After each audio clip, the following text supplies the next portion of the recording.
I think that our sense of isolation from the rest of Canada and, from the world at large created in a lot of us as songwriters a unique identity.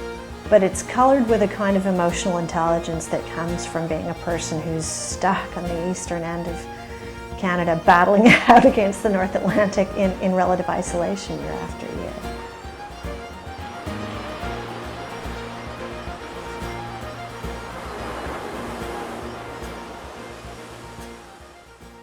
The Halifax music scene, there was a big Celtic story out of Nova Scotia with the Rankins and Ashley McIsaac and Natalie McMaster and stuff all kind of building, and that was sort of the music scene that Nova Scotia was known for. But there was always a really healthy underground music, punk rock, independent scene.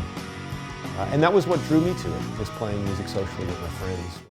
When I got to Halifax, I met two guys when I was 13, Rob and Ian, and we were like, let's start a band. And it was really out of the desire to just have something to do as a teenager. This is a musical culture out here. And the thing about Halifax that I've always appreciated, maybe a place that drew me to it musically anyway, was that there was a lot of people here who are in my taste wheelhouse. I've always been horribly disappointed that some of my favorite music, never made it on the radio, even though it sounded like a stone cold hit to me. Listening to bands that had songs and harmonies and all of that kind of thing. And for whatever reason, I think half the population of this part of the country grew up on that. Everybody here, or most of the guys I've met, can do your Beatles chapter and verse. In my experience, the Halifax music scene started in the 60s. Things like the Great Scots and April Wine. They were kind of like the bands that provided hope to a lot of local acts that there was a possibility that you could make a life making music or making popular music. And most of the acts that found success had to move away. What is Nova Scotia like? Nova Scotia is, well, it's quite similar to California, but... is it warm? No, well, I mean, excluding the climate, Through the 80s, there was some groundwork laid for creating an independent music scene. You had a supporter in Greg Clark, who ran a series of clubs that catered to the local scene. And, that was kind of like the chemistry lab for all this music to kind of come about. I was thinking that, well, these kids maybe needed a place to hang out. Maybe they would, like to hang out in a place with live music. So I opened up a tiny coffee house.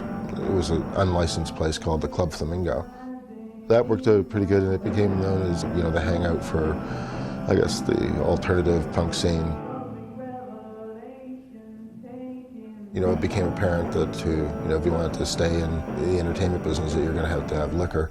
And that place closed. Fast forward, I guess, all the way to, 92, I started the Double Deuce, and that also coincided with Sloan going out and touring. The buzz started from there, I think. It was just the right size, and Greg was more than willing to book, both local bands and, bands that were on tour or whatever. You'd go in there just about any night of the week. There was some really cool band playing, whether they were from out of town or whatever. So we got a chance to play with a lot of really, really high caliber musicians who were doing really interesting, unique, and fun things. That really became the it spot. It was a small club, but it was the sort of place that if there was, 50 people in it, it felt like there were enough people there that you'd want to hang out. The Double Deuce was funny because it was a gay bar previous to Greg taking it over, so it had a lot of posters of Patrick Swayze, I think, inside. This is a new Double Deuce. I put a lot of money and time into this. It might have been called the Roadhouse before, and I think there's some movie called Roadhouse. The stage was quite small. I remember that the side door off the stage went right out onto the street. So often bands would say thank you, good night, and be out the door. The music would come up and everyone would dance till closing time, which was 3, I think. The community is what started the scene because there wasn't a lot else to do. If you want to see live rock, you go and see the rock that's being played live, which is the music that your friends are making because, I don't know, whoever isn't coming to town. It's not humanly impossible to get up in the morning in Montreal and drive to Halifax, or Ottawa for that matter, and drive to Halifax and do a gig that night, but it's a brutal kind of thing, you know. And there's no guarantee of a gig in between, so you're isolated to a certain extent. And that, I think, given my experience, kind of helps that original thing grow, you know, DIY. So you've got this kind of art scene. So there's a kind of desire to do something kind of edgy. Then you've got the Navy history, you've got pub and culture. And then you've got the university, which is like a bunch of people coming from away who are gonna go out on the weekends and they're gonna go into these places and you need to entertain them. And so there's this weird balance that I think happened in the 90s. All those things kind of came into play. I came to Halifax in '88 to go to school.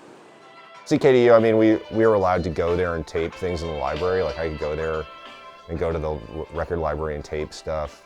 You know, that's what you did. You just sat there. You had no money and you just sit there and listen to records and drink coffee and think it was like, you know, the Beatnik years or something.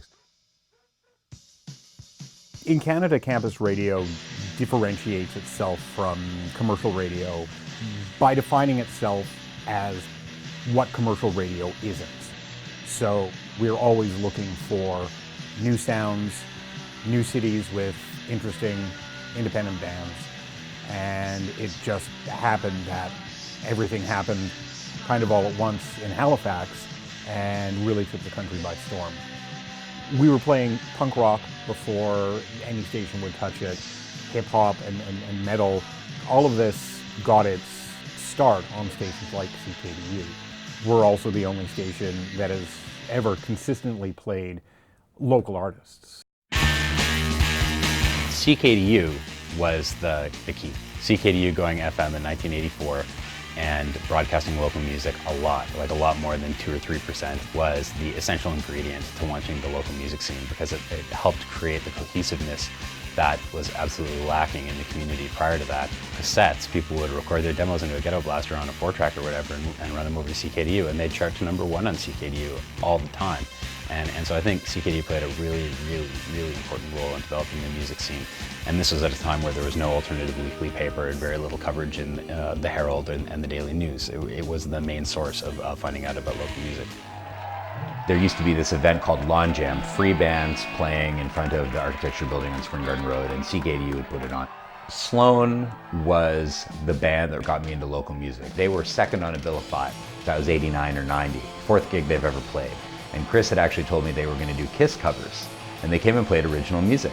And honestly, like, while the music was really good and I was into it, I was a little disappointed because we were excited. They said they were going to do full makeup and blood and the whole thing, right? So instead we get Sloan, and it's like, oh, this is actually pretty good. But they were still developing when the explosion happened. I worked at the Flamingo, which is the club that was like preceded the Double Deuce. The ECMA did showcases there in 1992, I guess it was, and they had one slot for an alternative band, right? One slot. And Sloan got the slot, right? Peter Owen, their manager, was buddies with Rob Cohen, and Sloan got the slot. Didn't have an album out, they didn't have an EP out, they hadn't recorded anything. The only stuff that was kind of floating around were recordings I'd done on cassette of them at shows that had been put on. I remember people were like, why are they getting this slot? And then, right in front of me, the guy from Network Records and the guy from MCA were sitting at a table right in front of the DJ booth at the bar, and I heard them after the Sloan set start talking about, so what do you think? What do you think? And the Feeding Frenzy started at that moment. And they hadn't really toured. I don't think they played any shows outside of Halifax. They might have done a show in Fredericton. They didn't have an album out, but they had that thing. They had this kind of like exactly of the moment, My Bloody Valentine inspired noisy rock thing. And Nirvana was just starting to happen at that time, or it just happened. And it was exactly perfect timing, and it exploded on the spot right there, and the Feeding Frenzy was on. Sloan is 4 guys from the Maritimes whose blend of punk rock and pop harmonies has made them the latest rage with the teenage crowd. The band has been together less than 2 years, but they've already signed a 6-record deal with MCA's progressive label, David Geffen Company. And that kind of overnight success is virtually unheard of in the Canadian music industry.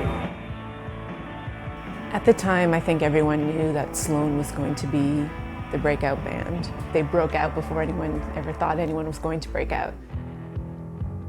There was a lot of bands like that, you know. I mean, maybe not as many that had quite that pop sensibility that one thinks might have been able to go someplace. But Geffen signed Sloan, and then Sub Pop comes and signs everybody that pretty much moved. You know, I mean, they signed Jail. I don't even know how many shows Jail had played at the time. A couple, maybe, and they weren't very good. Tell me about Sub Pop Records, which is who you're recording with now. They had signed Eric's Trip from Moncton, and they were up here watching a show that we played in, and that's how we first encountered them. Suddenly, that music was current. Sub Pop were the tastemakers at the time. If Sub Pop liked whatever you were doing, then you must be hip. Sub Pop discovered Nirvana. Nirvana is massive, so Sub Pop is probably going to find the next Nirvana before anybody else. Suddenly, you know, the bratty kids were in charge. When Sub Pop's interest fell on Halifax, the record labels were desperate for this whole new thing that had always been there. It was like, oh my God, we almost missed the boat. We better find another Nirvana. Well, I moved here just about the time all of that stuff was happening. You know, I used to come to Halifax 2 or 3 times a year doing the Mike and Mike show, and it was always one of the places that we really looked forward to coming. You could always go down to the Double Deuce and see, you know, vibrant new stuff, and not just bands from Halifax, but internationally.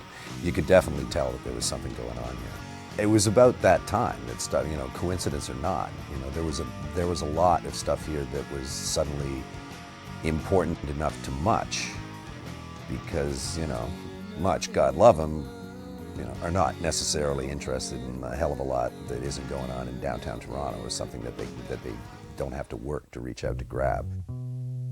I'd have people phone me up. What was the weirdest one? I had this woman phone me up who worked for Levi's, and she was coming to Halifax to just hang out. And she wanted me to, you know, show her around and take her to places, and, you know, where the kids hung out. And I didn't really realize this at the time. I'd been working in the clothing industry, but, you know, these are kind of the people who have this sniff around for tastemakers, right? And music scenes are quite often where this kind of stuff starts. So, you know, whether it's in Harlem in New York around the birth of hip hop, you know, they send the white clothing people are sending their people down there to see what the hip hop kids are wearing, because fashion grows out of it as well. It was an odd phenomenon. All of a sudden, that really became the it spot. You know, in America, they'd never heard of us. We're not really famous for anything internationally. And I think that when those few music reps from the States started coming up and plumbing, poking around, having a look, they were really astounded at the level of talent that there was here. That led to a lot of write-ups in a lot of internationally recognized music papers and other papers like Vanity Fair. And the isolation and the anomaly that this is a small city that could have that level of talent is what really drew the world's attention to Halifax. So we were actually kind of late. We were probably a year late to it. Matt Murphy and I were playing with Al Tuck. We were like, holy shit, like we got to do something. Like when we started our band, it was more as a response to being like, you know, we've been screwing around. Let's do something that's a little more focused. You know, I saw bands like Jail, they formed, they had some good songs, and they got signed to Sub Pop or whatever, and we were like, holy shit, like we should do something so at least we can like be in a band that like tours or does anything.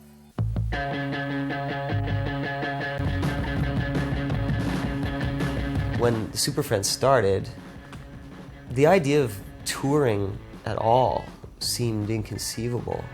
The idea of making a record and putting it out, we didn't know how to do any of that. It was just everything seemed completely unattainable.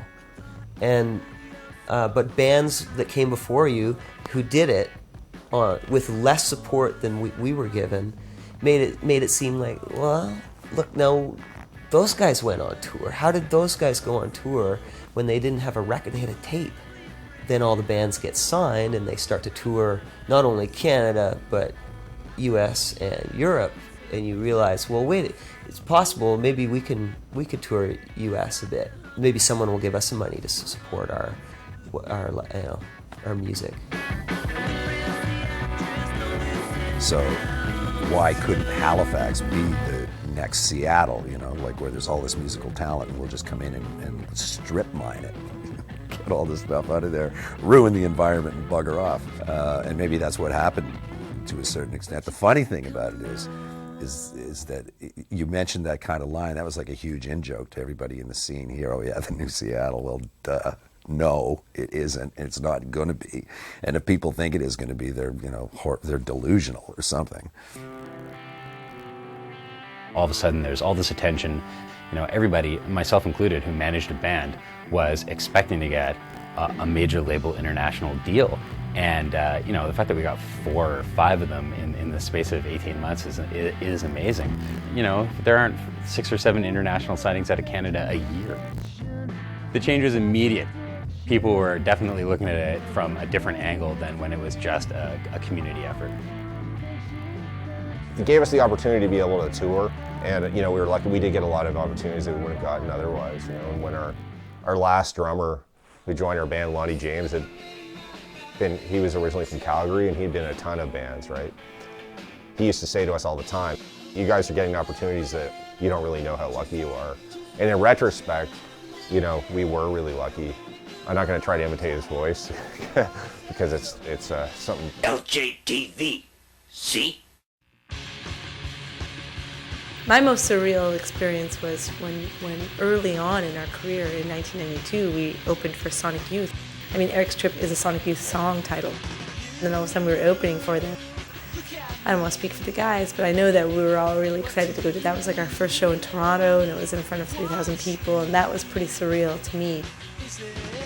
I think one of Thrush Hermit's most ridiculous and probably proudest moments was in 1995 at Edgefest, the largest show that we would have ever played at that time. It was thousands and thousands of people outdoors on the main stage. We decided we were going to do a set entirely comprised of Steve Miller covers, because we felt that those were the biggest summertime hits of all time, and that would be more entertaining for us and for the audience than our own music. Even to this day, people come up to me and go, "I was at that Edgefest show, and the only thing I remember is you guys doing, Steve Miller covers." If we did that now, there'd be video of it, and the next day you would have gone, "Oh, it was done." I think fondly of that, and I believe that the 90s, there was an irony to that era, but there was also a freedom to mess around. It was just fascinating to watch. It seemed like every other week there was another band getting signed to a label, and granted that didn't always work out so well, but it gave them a look at the bigger picture beyond just playing a handful of local clubs, within a certain radius of Moncton, for the rest of their lives. The juxtaposition of what you experience all the time, like your aspirations, your experience in Canada, then you go down to the States, and the United States is massive, a world apart from what you've experienced. And you go to Baton Rouge, and no one's heard of you. We had really good shows in Canada. Then we go down to the States, and it was like, wow, this is really humbling, because you go to play this deli in Pittsburgh, and the audience for that was the other band. It puts it in perspective in terms of there's people all over the world playing this kind of pop, kind of scrappy pop music, and you're kind of competing against a much larger pool than you originally thought.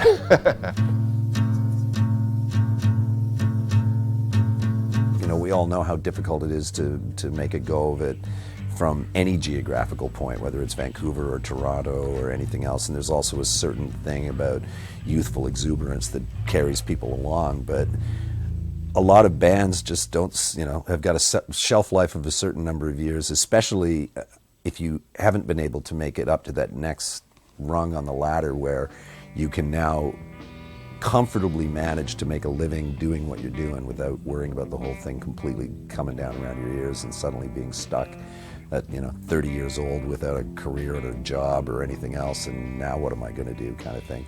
So I think there's a certain number of people just in general, you just grow out of it, or life happens to you and music falls by the wayside.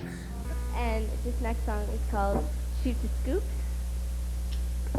There are the personnel problems. They're kicking bands like Plumtree out onto the friggin' national and international market before they were anywhere near ready, which helped undermine our credibility.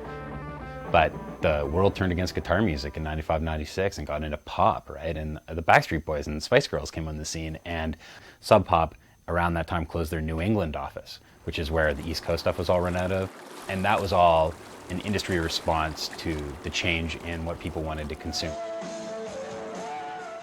Elektra didn't dig our new sound, and our record deal went down the toilet. Thrush Hermit for a short time was on a major label, but it didn't really work out that well. Hardship Post imploded. Jail broke up, didn't work out. Like all these bands that were supposed to follow Sloan up the ladder of success and be kind of at, you know, at the same level as them, didn't happen.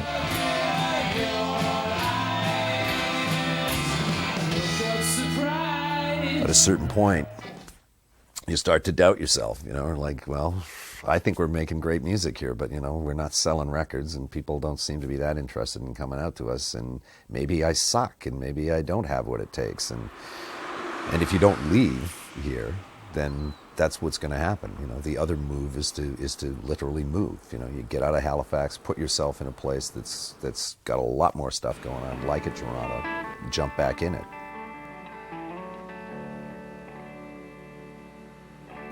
I'm really proud and happy to report that what ended up happening was that all of these bands that had gotten signed never sold out. You know, when things got hard and when they were starting to be forced into directions they didn't want to go, they just said, well, you know what, fuck you.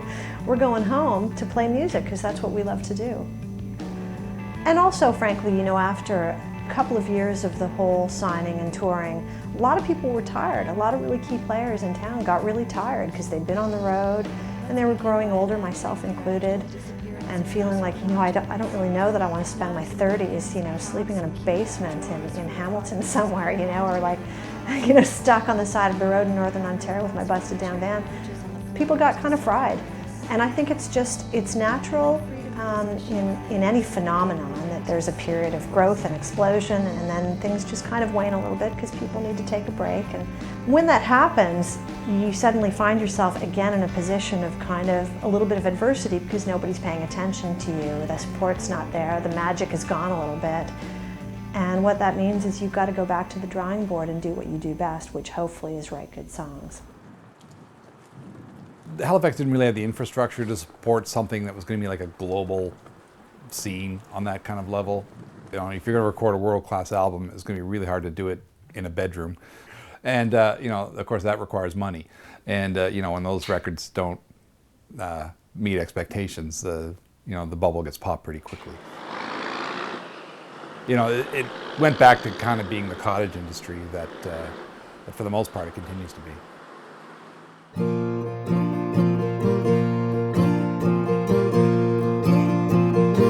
I think the thing I love about Halifax and that scene, and having come from that time, for me, the idea that success is relative. Like, even in the Hermit, we had a national presence, but by and large, we were not a household name, and we were never a huge band, you know? But we grew up together playing music in a scene that was really creative and cool, and we felt like we were in The Who. Do you know what I mean? Sure, we would have loved to have had a big crowd in Akron or in London, England, or, you know, we didn't, you know, we went to Akron and we played, you know, to nobody, but we always felt like what we were doing was important. And I think that the Halifax scene has always had a bit of that, where it's this pride and care in stuff, even if it's at on a really local level. That to me is the thing to take from it. For me, that's what I've taken. I'm traveling through space and time to keep my love alive. There is this sense that the idea of it didn't live up to the expectations or the promise that it maybe had, and I think that's ridiculous. There aren't any other towns with 300,000 people in North America, with the possible exception of Olympia, Washington, and Athens, Georgia, that have kicked out as many bands and continue to. It's just like now it's $1.65, you know? But it was so much fun, right? And what matters is we were doing something we were all passionate about. The music was wicked. The shows were great. It was a great time to be a young person who cared about local music in Halifax. I think all the stuff we did then means that we still have a great music community and a great scene today, and I think all of that was totally worthwhile. Of a broken year. The underlying thing is that, the music just does not mean the same thing to people now as it did then. And I'm happy I lived through that because it was an awesome time to be here. And I don't think it's going to go away like 100%, but it'll never be the way it was.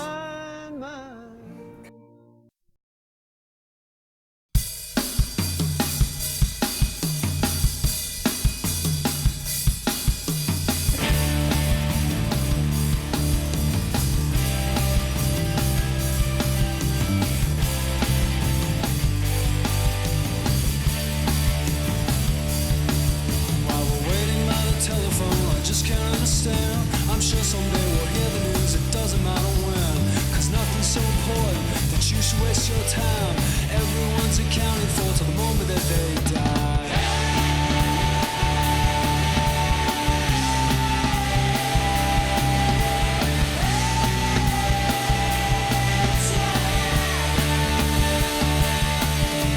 Take a look at my street, I stumble down the stairs. I don't know where I'm going, but I always come prepared. I smile and wave to Sylvia, she's on her way to work. She'll never be with me again, 'cause she thinks I'm a jerk. I stop and talk to Tony, it's about mid-afternoon. He's always on the corner, feels the end is coming soon. He smokes up his last cigarette, watches traffic going by. The picture on the package is the last thing on his mind.